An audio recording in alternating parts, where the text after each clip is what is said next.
Thank you, Martin. So, first of all, let me thank Jurek and his group for organizing this nice meeting.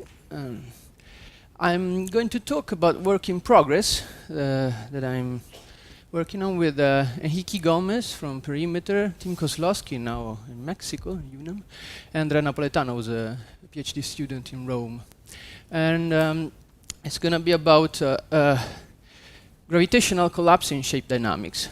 So first of all, a disclaimer, there's no Planck scale here.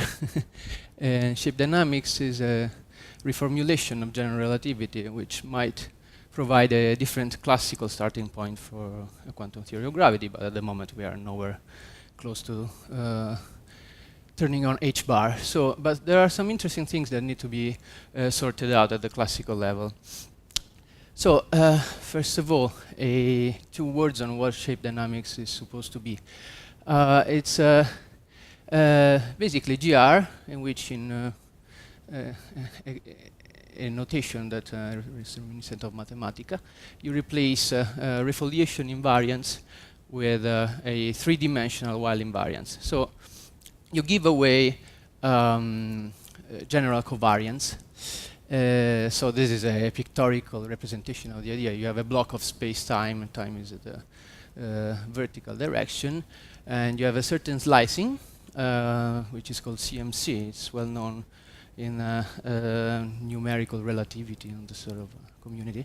And you, in GR, you're free to cut this block in different ways and get a different foliation of space-time.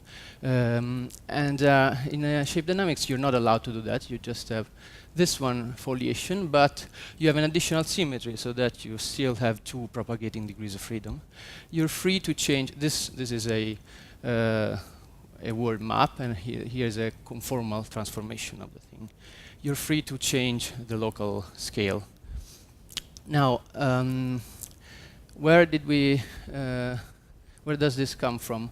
It's shape dynamics is basically the idea of taking seriously the message of this work that has been done since the 50s, actually, more than 1670s, by people who worked on the initial value problem of general relativity, and they solved it, starting with Liknerovich in the 50s, and then Choquet-Brouat and Jimmy York, most of all.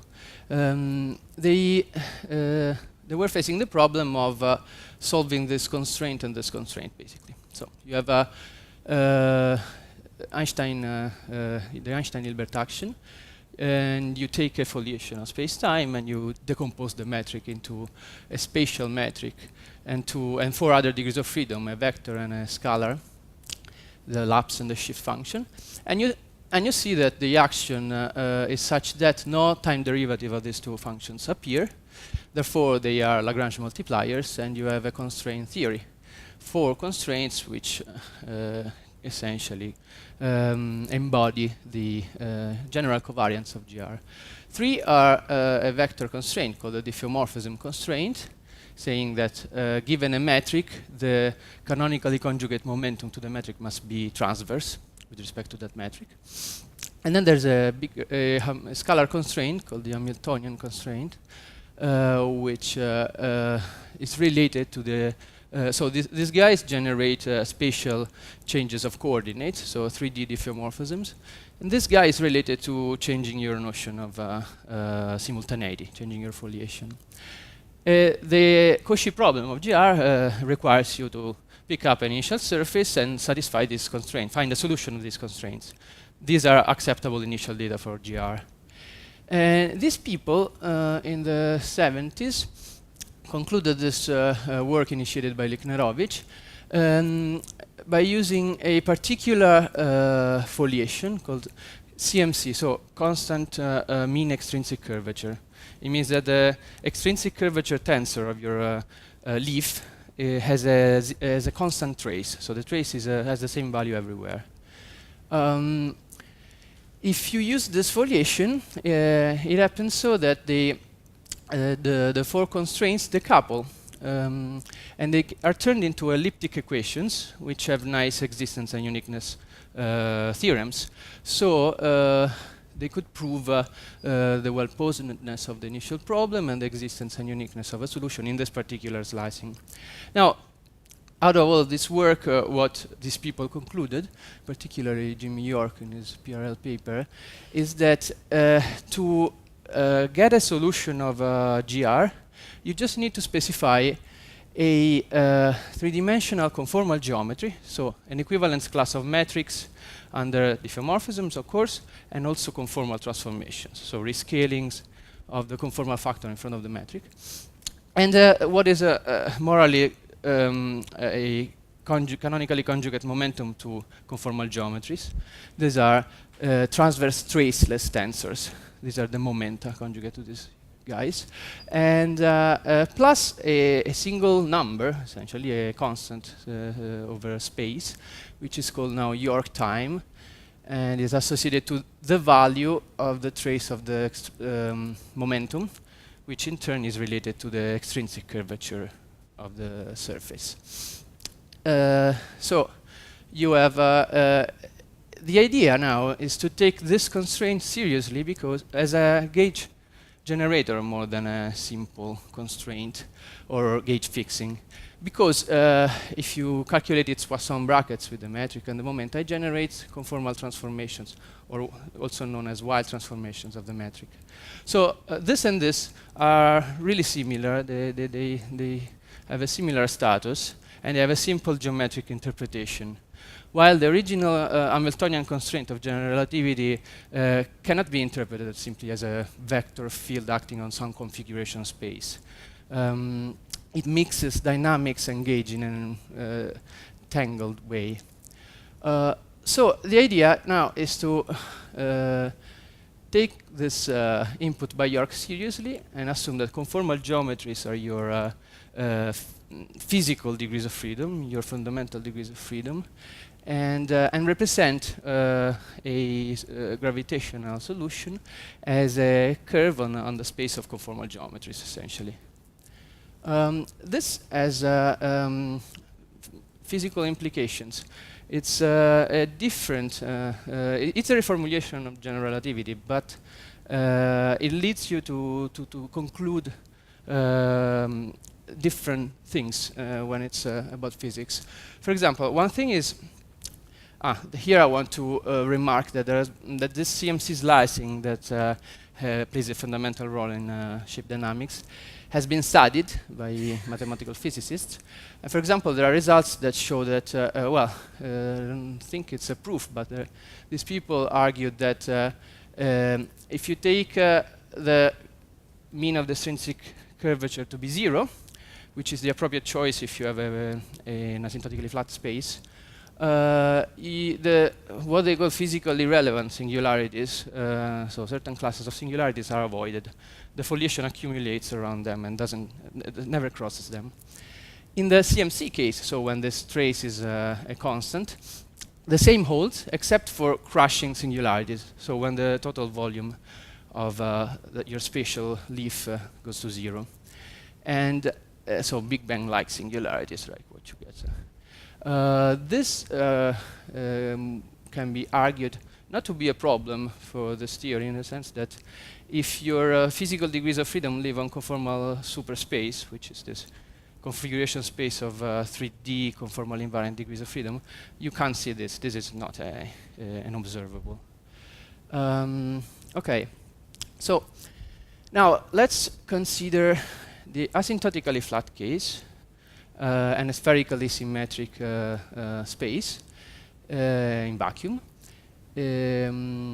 This is, first of all, if you're in the asymptotically flat case, I already remarked that your York time, that the trace of the extrinsic curvature, must be 0. That's people have studied CMC foliations of asymptotically flat spaces, but we interpret them really as a certain limit for large volume of compact spaces, and therefore it's not appropriate to have a non-zero York time when your space is asymptotically flat. It's really an approximation to a solution that is compact, really. So in this case, if your space is spherically symmetric, you immediately know that your conformal geometry is conformally flat. That is a theorem. Spherical symmetry implies that the Cotton tensor is 0, and therefore your spatial geometry is formally related to the flat metric. So our collaborator, Enrique Gomez, in 2014, studied the implications of the axioms of shape dynamics for this case. And what he gets is something that was already known, actually. It's a particular foliation of Schwarzschild space-time, which never crosses the horizon. And this is an extract from Gourguillon's book, I think. It's something like this. It's the what you get if you extend the condition of having a 0 extrinsic curvature, starting from this leaf of Schwarzschild space-time. So the spatial metric, as I said, is conformally flat. So this is the flat metric, and this is the conformal factor. And then this is a 4-dimensional metric, which in shape dynamics should not be interpreted as a fundamental thing. It's something that can be interpreted as a background over which weak fluctuations will be seen to propagate, and will probe this sort of background. And you have this sort of line element. So the properties of the solution are, I don't know if you can see this, I can't, but so the full 4D metric is invariant under this transformation. It's a discrete change of coordinate. It's an inversion. So essentially R goes to 1 over R. So you map every point inside a certain sphere, 2 points outside it. The closer you are to the sphere inside, the closer the corresponding point is to the sphere outside. And the origin is mapped to the point at infinity, of course. So this is a discrete isometry of the metric.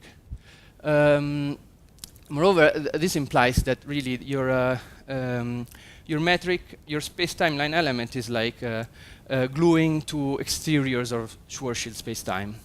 Therefore, in the interior, you can never reach the origin in a finite proper time, because that's just like going to infinity in an asymptotically flat region. Okay, this is nice. So you have no singularity, as Marsden and Tipler argued. Yeah, this is, again, same thing. But you have other unpleasant features of this solution. First of all, you have a past horizon. But this is nothing surprising, because it's an eternal solution. And this happens in Schwarzschild too. So having a past horizon here, though, has more significant consequences, because in Schwarzschild, if you continue a word line up to the horizon, you will cross it and reach the singularity. But in this case, what you have is the identification of this Schwarzschild exterior with another Schwarzschild exterior, which has 2 horizons too. So it can pop out of this horizon and get into this other one. Then you have at this point, one would have a choice. Either you continue gluing Schwarzschild exteriors, or you glue one with the other, and then you end up in the original region, meaning that you can have closed time-like curves. But this is something similarly problematic happens in Schwarzschild too. If I take an object and I let it at rest at a certain height above the horizon, and I let it fall, it will go down and cross the horizon. But if I continue backwards in time, the same geodesic, I will see it reach a maximum height and then go down and cross the horizon again. So it will look like any geodesic continued in the past will have popped out of a past horizon. But this is an artifact, of course, because I'm considering an eternal solution. A more physical solution has been produced by gravitational collapse of some matter, for example, a star. Therefore, this past horizon will be capped off by infalling matter. So if I propagate my geodesic backwards in time, I will hit the matter and no other horizon. So this should be solved in shape dynamics too by considering gravitational collapse, which is what we did. Another problem is that that solution that Henrique considered is not unique. If you look at Gourguillon's book, again, you can see that there are 2 ways of extending this leaf of Schwarzschild with a 0 extrinsic curvature. One is this, the one that I showed already. And another one is this one, which accumulates, again, it never reaches the singularity, but it accumulates around this r equals 3m halves surface in Schwarzschild coordinates. And so, which is the correct one? There's no Birkhoff's theorem in shape dynamics, essentially. Assuming asymptotic flatness and spherical symmetry, it doesn't guarantee the uniqueness of the theory, of the solution, sorry. So, again, we wanted to consider a more physical case. So, the collapse of some matter. In the simplest thing you can do is to take an infinitely thin spherical shell of dust. And this is more or less the picture that we may expect to come out of it. It's a Schwarzschild exterior capped off by a sphere of matter, and inside you have just essentially a patch of Minkowski space. And as the matter falls down, it will reach possibly the throat of this isotropic wormhole solution that we're finding, and then leave the unfold the isotropic line element behind it, and start to grow when it crosses the throat. So what you do is you have this trace of the momentum equals 0 as one of your fundamental constraints. The other is the diffeomorphism constraint, which in this case has a source. P is the radial momentum of the sphere, of the shell, and there's a delta function localizing the source at the shell. And here, in the Hamiltonian constraint, I will have a source of energy, which is essentially the relativistic expression for the energy of a set of point particles placed on the shell, and the rest is the usual Hamiltonian constraint. The solution in some coordinates, which I call Schwarzschild-like, looks like this. This is the metric, and there's you have two integration constants because it's a second-order differential equation that you need to solve. But they can be different inside and outside of the shell, of course. So there's a theta function, and I call B in and A in, B out and A out, the two integration constants. They can be different, but I will have some junction conditions to match them in some. The momentum is this. Again, it only depends on A, the A integration constant, and there's a theta function. So I have 4 integration constants. Now I can consider the equations of motion for the metric and the momentum. This will give you some, you can show that they are locally always satisfied, provided that these conditions are satisfied, so that the time derivative of the B integration constant is 0. So B is a constant of motion. And I can calculate the ADM mass of this spatial metric, which is related to this this tensor here. The barred quantities refer to the flat metric that you use as a reference. And this formula can be found in many textbooks on GR. And the result is that it's equal to the outside version of the B integration constant divided by 2. So B is really related to the ADM mass of the solution. So if B, now the inside version of the B integration constant can be put to 0 on a physical ground, because it means that there is no concentration of mass at the origin. Otherwise, you would have the equivalent of an ADM mass, a non-zero ADM mass for the what is inside the shell. Also, if B inside is non-zero, you can't have a compact patch of space inside the shell. So this is another reason why you want to put that to 0. Then you have jump conditions, which come just out of simple continuity requirements for the metric and the momentum. And at the end, they sum up to this single equation, which depends on the 4 integration constants I mentioned before, okay, plus rho, which is just the area of the shell as measured by the metric. Okay, so it's the theta-theta component of the metric calculated at the shell. And moreover, I have this other jump condition, which relates the difference between A, the integration constant A, inside and outside, to the momentum of the shell. So you have 4 reduced phase space variables, rho, B out, and the 2 A's, and just 1 constraint. So you have 3 a reduced phase space that would be three-dimensional, odd-dimensional. This is not good. It's an underdetermination of the system because you have too many degrees of freedom and you need an additional condition.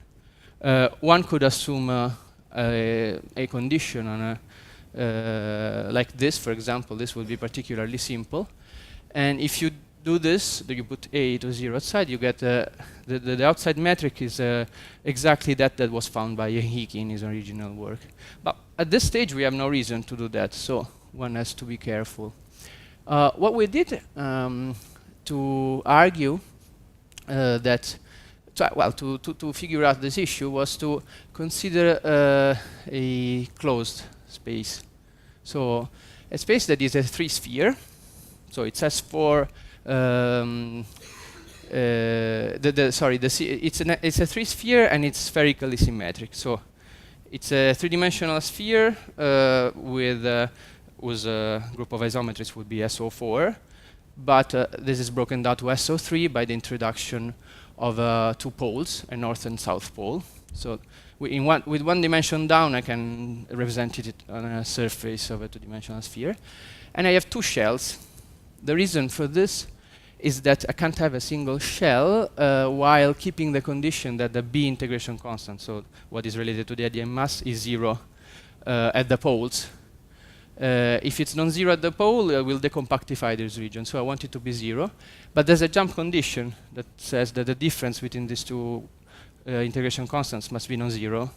And therefore, I need more than one shell to be able to have 0 here and 0 here.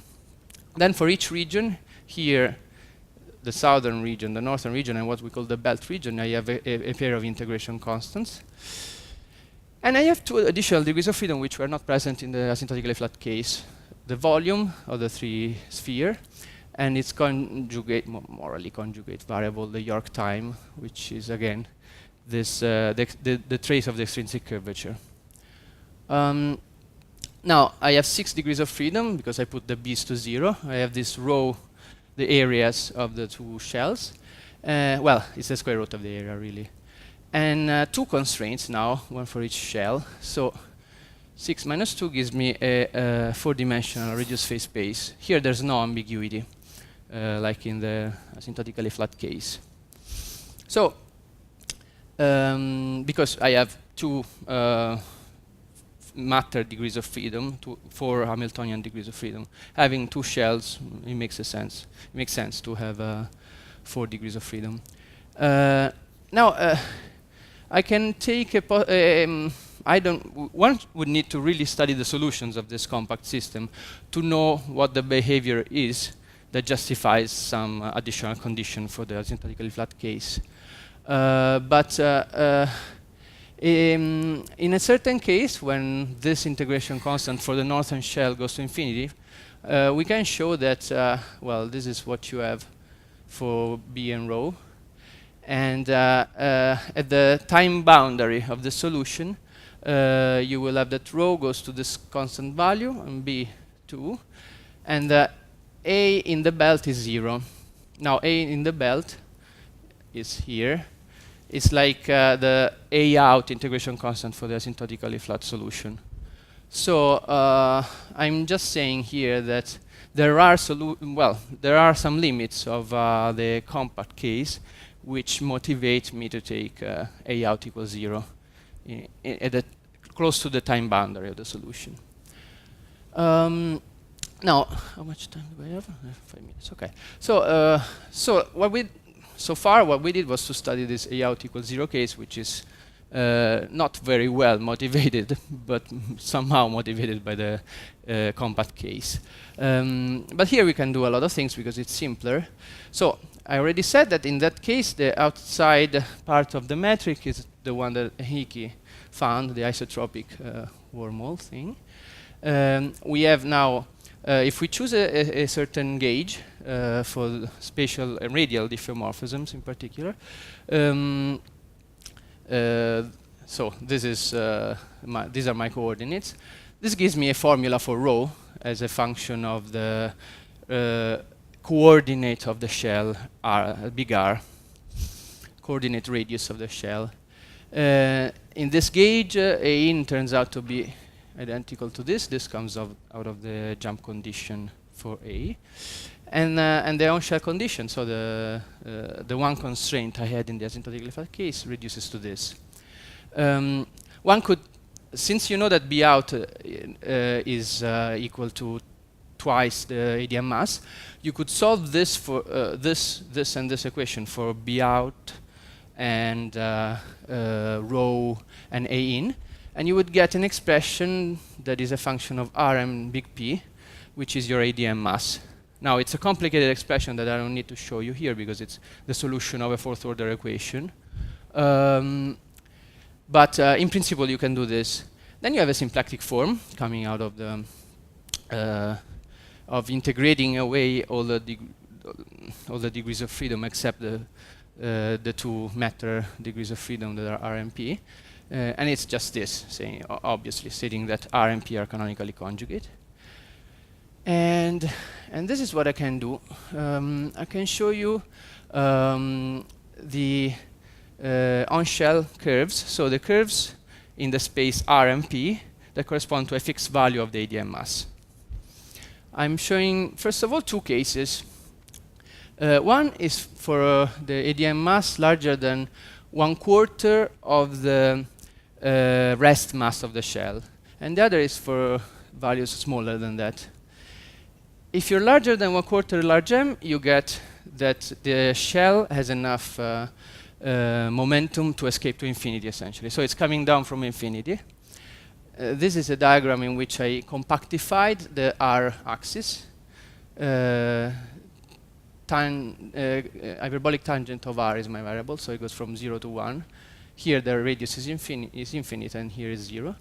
And here I have the momentum, again compactified.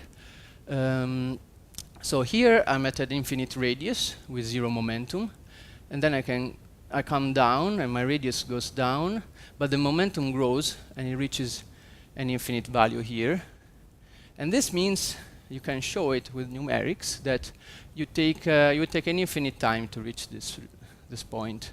So the shell really saturates and it stops at the horizon. And in this foliation, essentially, you never see it cross the horizon. But then the solution, the on-shell curve can be continued past that point with an infinite reparametrization, for example. And you will see it reach a minimum value of the momentum and then go to zero radius, again with an infinite momentum, which will take, again, an infinite time. Now, 0 radius doesn't mean that the shell is has 0 area, the contrary. Because if I plot the theta-theta component of the metric against this coordinate r, this radius, it has a minimum, and then it grows again to infinity at 0. This is the metric that is invariant under inversion that I showed you before. So when the coordinate r reaches this point, which is nothing but m/ADM over 2, it will stop shrinking and it will start growing again and become infinitely large. Then if your ADM mass is smaller than 1/4 m, you have a shell that reaches a maximum radius and then falls back again because it doesn't have enough ADM energy, if you want, or it doesn't reach the escape velocity. So here it does this, reaches a maximum radius and then goes down. Again, it accumulates on the horizon, never crossing it, not crossing it in a finite time. But the solution can be continued, and you will see a specular behavior here. You will reach a minimum r and then grow again. But the area when r is minimum will be maximum here. So basically you have a sort of breathing solution which goes down, crosses the throat, then grows again, and then grows back, and so on, undoing what it has done while crossing the throat. And here I will show you just a bunch of on-shell curves in the space R, P against ADM mass. Very simple. And these are the ones that are larger than m4, and therefore they are the ones that reach infinite radius because they're open. And then I show you the compact ones that reach a maximum radius and grow back. So you see that shape, that angel-like shape that I showed you before. And this is a sort of a singular one because it's a shell that started at the horizon, so it doesn't do anything. It just stays there. The on-shell curves collapses to a line. It's not it has zero area in some sense. It's just a line staying at r equal m halves.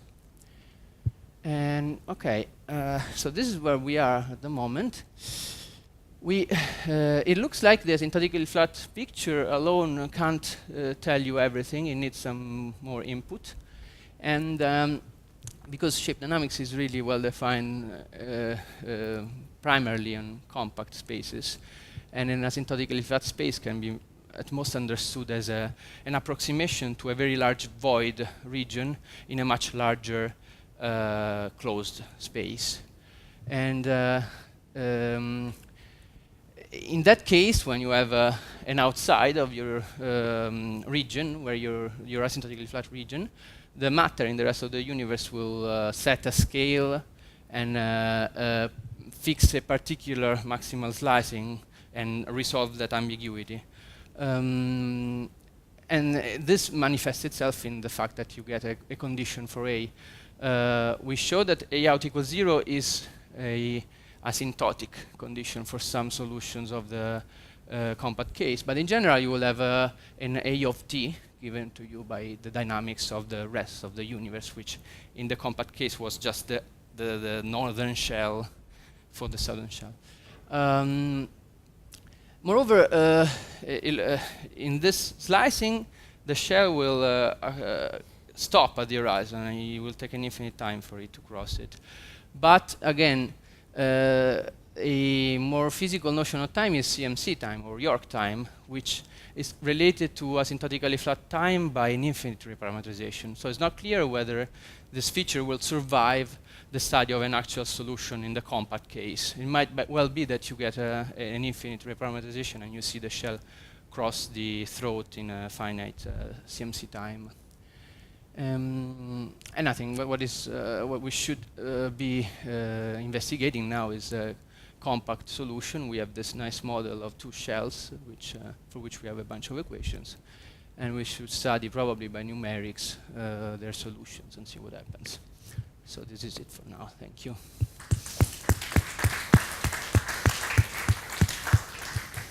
Questions? Have you ever studied also Friedman Robertson Walker like solution for cosmology? FRW itself is well, we have little to add because it's just a point. So there, of course, there are well, the standard coordinates of FRW are already CMC. In a CMC slicing. Yeah. For example, it's interesting the closed case with k equals +1. It's a sphere, and you just see the sphere grow or expand. Because it seems to be a big bounce in this case. I haven't. So the thing is, you reach zero volume, right? But the volume. I didn't have time to show that, but in shape dynamics, the volume is not an observable. It's canonically conjugate to York time, therefore you should interpret it as a Hamiltonian. Now, the Hamiltonian going to zero is not a problem, as long as the shape, the observable degrees of freedom are fine. So in principle, you should be able to continue past that point. And I guess, you would have some sort of, you would smoothly go through, I guess. But what you really should investigate is perturbations of that and see what happens to those degrees of freedom. But I expect I have seen that R is 0 in singularity, so also the Weyl tensor, right? Yeah. So FRW is just conformally flat. Okay. So if you have a conformal invariant theory like the old Penrose proposal, perturbation I expect will be scale invariants. There is a scale invariance in perturbations. Yeah, so one has to be careful because his Penrose's proposal was 4D conformal invariant. And here we are only talking about conformal invariance of the 3D slice. Yeah. So, it's not immediately obvious that you have that kind of symmetry, but we haven't looked into this. So, I don't know. One more question. And I was wondering if the solution you study is chaotic. Or did you study if it's chaotic or not? This one? Yes, this one.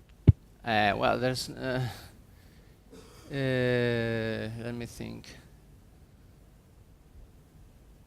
Because I haven't thought about that, but there are many degrees of freedom here, just two. So This behavior. this behavior, I don't know. No, okay, you didn't study it. No, I didn't study it. You need to take an ensemble of solutions and look at at the way they spread.